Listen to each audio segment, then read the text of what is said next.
Assalomu alaykum hurmatli talabalar. Bugungi ma'ruzamiz, bugungi mashg'ulotimiz O'zbekiston milliy taraqqiyotining yangi bosqichida fuqarolik jamiyatning shakllanishi va rivojlanishi masalalariga bag'ishlanadi. Bu fanimizni kirish qismi hisoblanadi.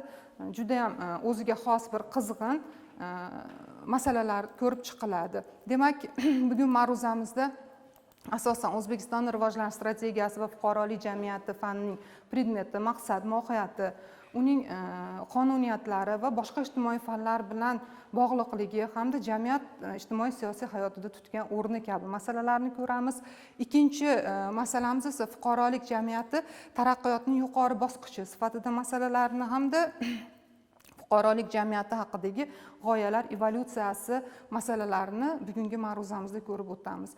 Bugungi ma'ruzamizning dolzarbligi yuqorida aytganimdek fanning kirish qismi bilan birgalikda uning eng qizg'in jihatlarini, uning mohiyatini, bugungi kundagi ahamiyatini izohlash bilan boshlanadi va mana shu jihatlarga ko'ra dolzarblik kasb etadi. Va shu narsani alohida ta'kidlamoqchimanki, mana shu fanni o'rganish, ya'ni O'zbekiston rivojlanish strategiyasi va fuqarolik jamiyati fanini o'rganish nafaqat talabalarda fuqarolik jamiyati haqidagi bilimlarini boyitish, mana shu jarayonning faol subyektlariga aylanish hamda mana shunday jihatlarni ijtimoiy, siyosiy, huquqiy, madaniyatni shakllantirish bilan birgalikda yoshlar ongida vatanga sadoqat, millatparvarlik, xalqparvarlik va jamiyatga nisbatan daxldorlik tuyg'ularini shakllantirishga xizmat qiladi. Demak, fanimiz obyekti yuqorida aytganimizdek o'z-o'zidan ma'lumki, O'zbekistonning rivojlanish strategiyasi va fuqarolik jamiyati bo'lar ekan. Albatta, mana shu mamlakatimizdagi ijtimoiy siyosiy o'zgarishlar, demokratiya va uning yuqori bosqichi bo'lgan fuqarolik jamiyati qurilishi masalalarini o'rganishga bag'ishlanadi, o'rganish hisoblanadi. Demak, fanni o'qitishdan asosiy maqsad esa talaba yoshlar ongida fuqarolik jamiyati haqidagi, umuman jamiyatni isloh etish qoidalari, qonunlari haqida, tamoyillari haqidagi oddiydan murakkabga qarab rivojlanib borgan bilimlarni singdirish, mavjud bilimlarni esa takomillashtirish vazifalarini bajaradi. Demak, fanimizning predmeti fuqarolik jamiyati qurilishi bilan bog'liq bo'lgan, qadimdan to hozirgi kungacha bo'lgan mavjud bilimlarni, ijtimoiy siyosiy bilimlarni tadqiq etish va o'rgatish vazifasini bajaradi, o'rgatishdan iborat. Demak, fanning vazifasi qisqacha aytganimizda bugungi kun yoshlarini ta'lim-tarbiya olayotgan, bevosita mana shu fanni o'qib o'zlashtirib borayotgan yoshlar ongida jamiyat hayotiga nisbatan bunyodkorlik g'oyalarini tatbiq etishga moyillikni, shu bilan birgalikda vatanparvarlik, fidoyilik kayfiyatini shakllantirish kabi jihatlarda namoyon bo'ladi. Har bir fan o'ziga xos tadqiqot usullari bilan tadqiq etiladi va hamda o'ziga xos metodlar asosida o'rgatib boriladi.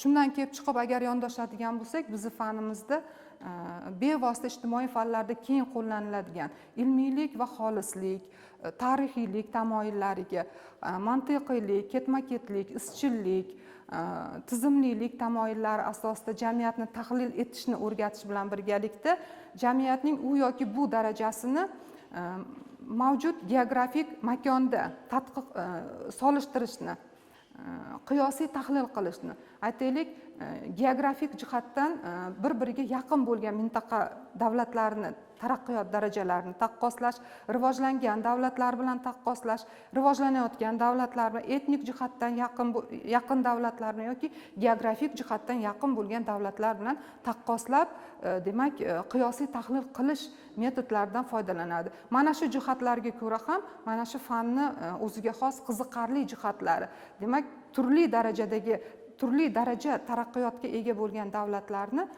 hayotini tadqiq etishni o'rgatadi. Demak, fanimiz barcha ijtimoiy fanlar bilan bevosita bog'liq. Umuman olganda, ijtimoiy fanlar jamiyatda o'ziga xos bir vazifani bajaradi. Demak, ular orqali bugungi kun yoshlarini yoki yetishib kelayotgan avlodni tarbiyalash, mana shu vorisiylik, davlatga, millatga, vatanga nisbatan, siyosatga nisbatan vorisiylik kayfiyatlarini shakllantirish vazifalarini bajaradi va bu jarayonda bevosita madaniyatshunoslik, ma'naviyat, dinshunoslik, psixologiya, sotsiologiya, O'zbekiston tarixi, huquqshunoslik kabi ko'plab ijtimoiy fanlar bilan bevosita bog'liq holda tadqiq etiladi. Demak, jamiyatning u yoki bu darajasini tahlil etishda masalan, tarixiylik nuqtai nazaridan yondashganda tarix faniga, falsafiy jihatdan yondashishi mumkin yoki jamiyatning muayyan axloqiy qadriyatlarini tadqiq etishda esa dinshunoslik yoki ma'naviyat asoslari kabi fanlar bilan tadqiq etish uyg'un holda tadqiq etishga qaratiladi. Demak, fuqarolik jamiyati tushunchasi bugun ijtimoiy munosabatlarimizda, ayniqsa ommaviy axborot vositalarida juda ko'p eshitilyapti.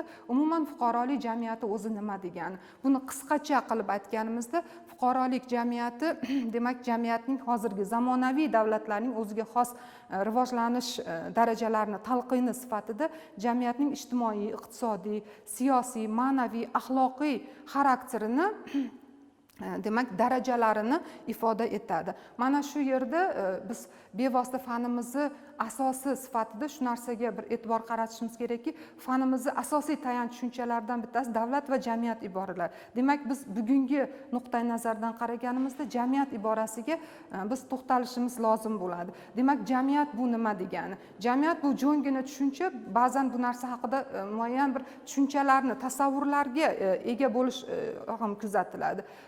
Bizni nazarimizda, bizni bugungi talqinimizda esa jamiyat bu turli din vakillarini, turli millat vakillarini, turli ijtimoiy guruh vakillarini, turli qarash va turli siyosiy qarash vakillarining o'zaro ixtiyoriy uyushib yashashlarini ifoda etadi. Jamiyat bu juda ham qadimiy tushuncha bo'lib, bu oddiydan murakkabga qarab rivojlanib bordi. Masalan, O'zbekiston tarix fanini o'rganish jarayonida ibtidoiy jamiyat degan iboraga biz duch kelamiz. Mana shu jamiyat o'z taraqqiyotida muayyan bir bosqichlarni o'tadi va bu bosqichlar natijasida aytaylik ibtidoiy jamiyat yoki undan keyingi jamiyat turlarini yoki yaqin tariximizga e'tibor qiladigan bo'lsak, qariyb insoniyatning 200 yillik tarixiga e'tibor qiladigan bo'lsak, demokratik jamiyat yoki bugungi zamonaviy davlatlar tajribasida kuzatilayotgan fuqarolik jamiyati yuzaga kelishiga insoniyatning muayyan xatti-harakatlari sabab bo'ldi. Endi jamiyat bu o'zi aslida qanday rivojlanadi? Demak, yuqorida aytganimizdek, o'zaro uyushish asosida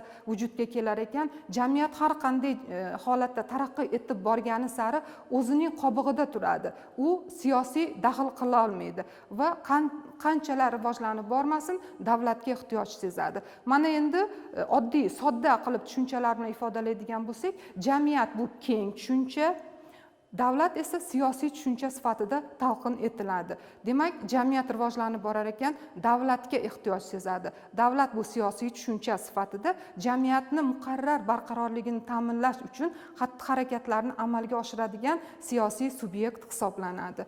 Demak, bu ikkalasi o'rtasida doimiy bog'liqlik bor.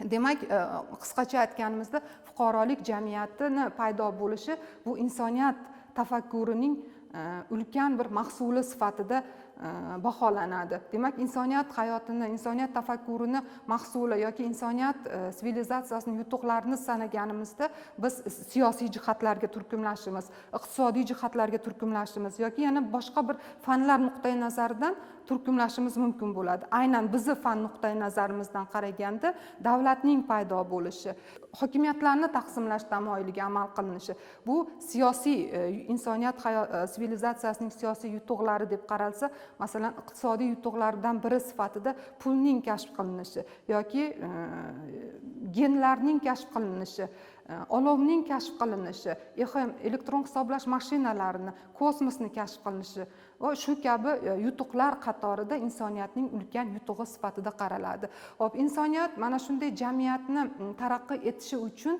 har doim kurashgan eng asosiy faol subyekt hisoblanadi. Biz insoniyatni qadimdan to bugungi kungacha yashash tendensiyasini agar sarhisob qiladigan bo'lsak, insoniyat faqat va faqat 3 maqsad uchun yashadi va hozirgi kunda ham mana shu maqsad o'zining mohiyatini o'zgartirgan emas. Bu qanday? Inson avvalo tabiatda yashab qolish uchun kurashdi.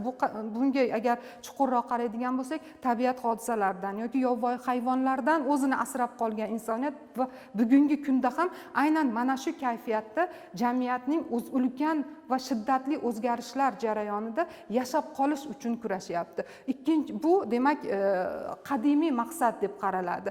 Ikkinchi, insoniyatning an'anaviy maqsadlaridan biri bu erkinlik uchun, ozodlik uchun kurash. Demak, tabiatda yashab qolgan inson o'zidan kuchlilarga yoki zo'ravonlarga tobe bo'lmaslik uchun, erkin va hur bo'lish uchun har doim kurashgan. Ta'bir bo'lsa, shunday bir ifoda etishimiz mumkinki, insoniyat hayotida kalendar joriy etilgandan boshlab to hozirgi kungacha biror bir kun yo'qki, ozodlik, hurlik uchun kurash yer yuzida ro'y bermagan bo'lsa, dunyoning u yoki bu mintaqasida albatta mana shunday jarayonlar kuzatiladi. Va uchinchi zamonaviy maqsad bu mulkka egalik qilish uchun kurasha boshladi. Demak, anchagina tafakkur qilgan insoniyat mana shunday maqsadlar uchun kurasha boshladi. Biz aytmoqchi bo'lgan jihat shundaki, jamiyatning taraqqiyoti bu ibtidoiy davrning o'zining keyingi bosqichlarida kuchayib borganligi va pirovardida demokratik jamiyat yoki fuqarolik jamiyatini yuzaga keltirishiga mana shu 3 omil sabab bo'ldi va mana shunday jamiyat yuzaga kelayotgan jamiyatlarning asosini esa quyidagi jihatlar tashkil etadi. Avvalo, bugun biz o'rganishni boshlagan yoki bevosita munosabatlarimizda biz o'zimiz faol subyektga aylanayotgan fuqarolik jamiyatining 3 ta asosi bor. Demak, asoslar iqtisodiy asos, ijtimoiy siyosiy, ma'naviy asos, huquqiy va siyosiy asoslardan iborat. Demak, bu asoslar fuqarolik jamiyatining erkin va hur jamiyatni yuzaga keltirishga, aynan fuqarolik jamiyatining xususiyatlarini ifoda etishga xizmat qiladi. Demak, iqtisodiy asos, bunda mulk shakllarining xilma-xilligi kuzatiladi. Demak, mulkiy erkinlik, iqtisodiy pluralizm kuzatiladi. Ijtimoiy siyosiy asosda esa jamiyat a'zolarining o'z ixtiyorlari bilan o'zlarining maqsadlarini, orzu niyatlariga erishish uchun yoki uni ro'yobga chiqarish uchun ixtiyoriy birlashmalarini tuzishlarida ifodalanadi. Demak, ular uyushmalar, federatsiyalar, siyosiy guruhlar, harakatlarni vujudga keltirishi va pirovardida o'z maqsadlarini artikulyatsiya qilish, siyosiy hokimiyatga artikulyatsiya qilishdek vazifani bajaradigan ijtimoiy siyosiy asosga ega bo'lgan jamiyatni barpo qilishga erisha oldi insoniyat. Demak, ijtimoiy asos, bu yerda birmuncha biz uchun qiziqarli bo'lgan tushuncha bor. Butun dunyoda hozirgi kunda o'rta qatlam degan bir ibora paydo bo'ldi. Yoki jamiyatshunos olimlar, tarixchi olimlar, faylasuflar jamiyatni har doim 3 ta yo'nalishga, 3 ta turkumga ajratishga harakat qiladi. Demak, yuqori qatlam, o'rta qatlam va quyi qatlamdan iborat. Fuqarolik jamiyatining asosini, ulkan qismini aynan biz aytmoqchi bo'lgan o'rta qatlam tashkil qiladi. Xo'sh, endi o'rta qatlam ular kimlar yoki uni tarkibida kimlarni ko'rishimiz mumkin? Demak, ular ilmiy texnik xodimlar, menejerlar, o'rta darajadagi ish yurituvchilar, ziyolilar, fermerlar, mayda mulk egalari, tijorat vakillari yoki yuqori malakali ishchilarni biz o'rta qatlam deb izohlashimiz mumkin. Xo'p, fuqarolik jamiyatining huquqiy asosi qanday? Demak, fuqarolik jamiyatining huquqiy asosining mazmunida, mohiyatida, uning tubida bitta g'oya yotadi. Tenglik, ozodlik va adolat qadriyatlarining ustuvorligi turadi. Shu yo'l bilangina fuqarolik jamiyatining barqaror bo'lishiga erishish mumkin.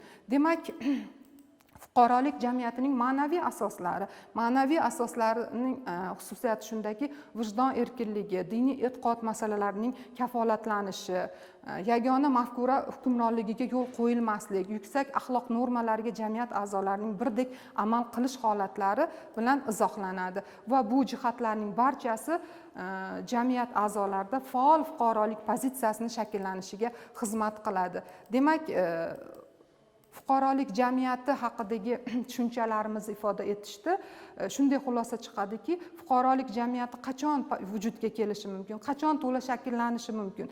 Demakki, shunday xulosa qilishimiz mumkin, fuqarolik jamiyati jamiyat a'zolarining yuksak huquqiy va siyosiy bilimlarini yuksakligiga, onglilik darajasiga, axloqiy qadriyatlarga to'la to'kis amal qilish darajasi bilan ifodalanadi. Demak, butun dunyo siyosatchilarining fikricha fuqarolik jamiyati to'g'risida ikkita qonuniyat mavjud. Demak, birinchisi umumiy e'tirof etilgan qoidalar va ikkinchisi tarixiy rivojlanish, tadrijiy rivojlanish darajalariga daxldor qonuniyatlar bo'ladi. Xo'sh, fuqarolik jamiyatini rivojlanishini 3 bosqichga bo'lish mumkin va demak biz 19-asrdan keyingi, ya'ni 3-bosqichini bevosita natijalari, samaralarini biz ko'rib turibmizki, dunyoda mavjud bo'lgan 220 dan ortiq davlatlarning aksariyat qismi rivojlanishning demokratik yo'lini tanladi. Pirovardida esa fuqarolik jamiyatini barpo etishni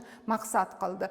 Xo'sh, fuqarolik jamiyatini yuzaga kelishining eng asosiy yutuqlaridan bittasi bu huquqlar to'g'risidagi Angliyada qabul qilingan bil va inson va fuqarolar huquqlari deklaratsiyasi, ya'ni qisqacha aytganimizda inson huquqlari deklaratsiyasining qabul qilinishi fuqarolik jamiyatining rivojlanishiga asos, tamal toshi bo'ldi. Xo'sh, fuqarolik jamiyatini rivojlanishini o'ziga xos xususiyatlari borki, bunda tabaqalanish kayfiyatining haligi jiddiy ko'zga ko'rinmasligi, ya'ni tabaqalanishga keskin yo'l qo'yilmaslik holatlari bilan izohlanadi. Hamda fuqarolik jamiyatining o'ziga xos huquqiy prinsipi borki, bu davlatning huquqiy maqom bilan barcha jarayonlarni idora qilishi va pirovardida fuqarolik jamiyatining, jamiyat a'zolarining huquqlarini kafolatlanishi bilan ifoda etiladi. Xo'sh, men yana bir narsaga to'xtalmoqchimanki, fuqarolik jamiyati haqidagi bilimlar qachon paydo bo'ldi? Biz mana endi ko'p fuqarolik jamiyati haqida ko'p eshityapmiz. Fuqarolik jamiyatini rivojlantirish, ularni faoliyatini monitoring qilish markazlari faoliyat yurityapti. Mana bu g'oya, bu tushuncha qachon paydo bo'ldi insoniyat hayotida? Aynan mana shu masalalarga to'xtaladigan bo'lsak, bu g'oya fuqarolik jamiyati, ya'ni har bir fuqaroning huquq va manfaatlarini to'la to'kis ro'yobga chiqishini ta'minlaydigan jamiyat tuzilmasi haqidagi orzu-niyatlar insoniyat tarixi va taraqqiyoti bilan bevosita bog'liq. Bu bugun 19-asrda yoki 20-21-asrda paydo bo'lgan tushunchalar emas. Bu qadimiy tarixga ega bo'lgan tushunchalar hisoblanadi.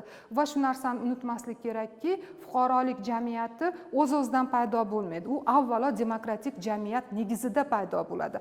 Demak, demokratik jamiyatning umum e'tirof etilgan tamoyillari va qoidalarini hayotga tatbiq etilishiga ulkan darajada erishilsagina, demak, xalqning manfaati ustunligiga erishilgandagina fuqarolik jamiyati, ya'ni har bir fuqaro manfaatini yuksak darajada jamiyat manfaati, davlat manfaati bilan uyg'unlashish holatlari kuzatiladi.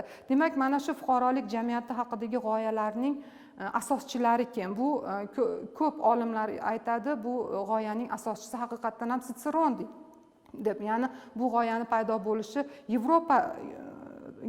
Yevropa tarixiga taqaladi.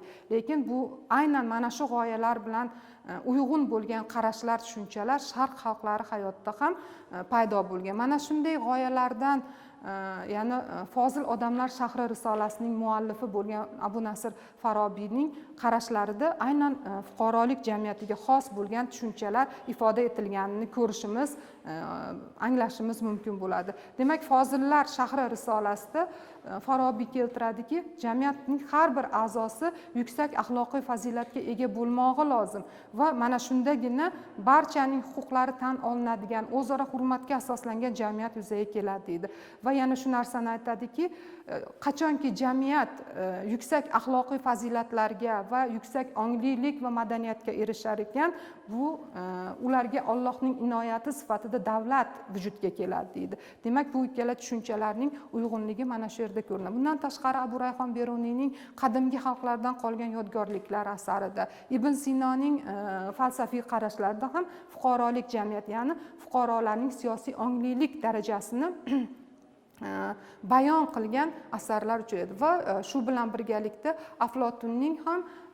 Aflotun va Sitseronning ham fuqarolik jamiyati haqidagi siyosiy qarashlari kuzatiladi. Xullas, bugungi mavzu yuzasidan xulosa qiladigan bo'lsak, fuqarolik jamiyati bu qisqa aytganimizda qonun ustuvorlik qiladigan jamiyat hisoblanadi. Unda bunday jamiyatda barcha insonlarning huquq va erkinliklari, qonuniy manfaatlari himoya qilinadi. qilinishi ta'minlanadi. Shaxsning rivojlanishi va o'zligini namoyon qilishi uchun barcha shart-sharoitlar yaratiladi. Aholining keng qatlami esa davlat tomonidan muhofaza etiladi. Ularning barcha demak istak xohishlari demak davlat tomonidan qo'llab-quvvatlanadi va mana shunga xizmat qiladigan institutlarning vujudga kelishi bilan izohlanadi.